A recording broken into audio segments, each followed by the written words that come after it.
What's up people, welcome back to Internash. Since our last video 2 weeks back on reopening of international borders for international students in Australia, there have been quite a few changes and there are a lot of updates that every international student in Australia or somebody who's planning to come to Australia needs to know.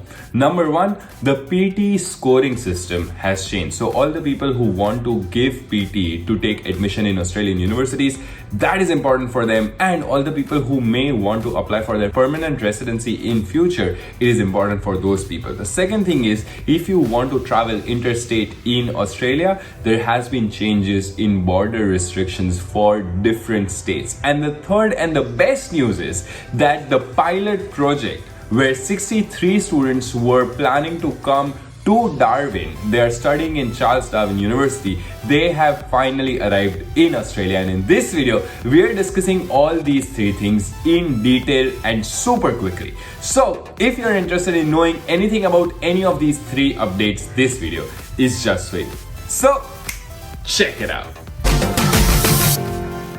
We try to make videos on border updates almost every fortnight because that's when we have enough news that we can cover in a video. But if you want to stay updated almost instantly, then you should follow us on our Instagram, because any news out there for international students, we publish it on our stories or in our posts so that you can stay updated. Getting back to the video, let's talk about PTE scoring system. You need certain number of marks in PTE to be equivalent to IELTS. For example, if you had scored 50 in PTE in each module, you would be equivalent to 6.0 in each module in IELTS. Now that 50 has gone down to 46. So now you score 46 in each module, you will be equivalent to 6.0 in IELTS. But if you're aiming to score 7 in IELTS and you're giving PTE, then you would have to score 66, which was 65 before. Similarly, if you're aiming to score 8.0 in IELTS and you are giving PTE,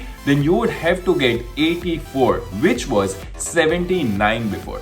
Does this mean that you will have to get more marks to get your 20 points or 10 points in permanent residency? We don't know it yet. This is what is given on their website. Pearson has updated our government partners on outcomes of our concordance study. It is their decision as to whether they make changes to the score requirements for visa application. Please check with relevant government department on any changes, which means we don't know whether that is what is required if you want to get 10 points if you get 7 points each and 20 points if you get 8 points each. Once we have this information, we'll definitely let you know. Moving on to state borders. Now, there are a lot of information just about state information because every state has different requirements. But if I had to summarize it in 2 or 3 lines, if you're from any other state apart from South Australia, you are free to travel almost across the whole country. But if you're from South Australia, you can only go to New South Wales and Victoria for now. Other states have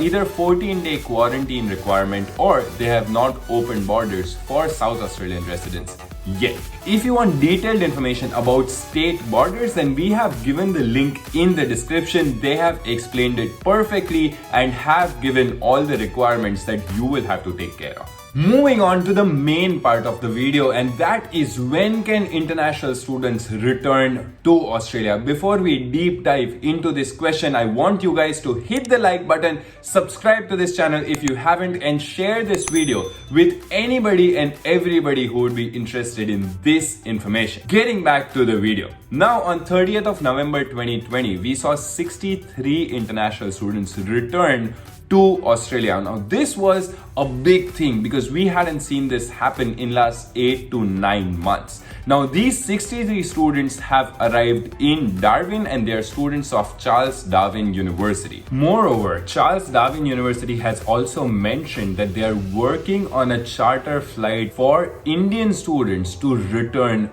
to Darwin. Now all this is great, but the question is whether other states are working on similar plans of following the footsteps of Northern Territory government. The good news is that Australian Capital Territory, ACT and New South Wales government are submitting their plan for return of international students this week. And other state governments are working on their plan for return of international students in their respective states. Specifically, South Australian government had said that they are going to have 300 international students in South Australia who are studying in Federation University, University of Adelaide and University of South Australia, and those 300 students should arrive in Australia anytime before January 2021. We can be hopeful that almost all the states would have made a plan for international students' returns before January 2021, and by the end of this year or start of next year, we would know exactly when all international students can arrive in Australia. I want you guys to write it in the comment section. Realistically, when do you think all international students can return to Australia? This was a great news that finally international students have come into Australia, and that's the first step towards going back to new normal. Hope you loved this video, guys. If you haven't hit the subscribe button, hit the subscribe button, turn on the notification bell, hit that like button. That really helps us reach out to more and more people, and share this video with your friends who are waiting for the borders to reopen and have been looking for news like this. See you in the next video.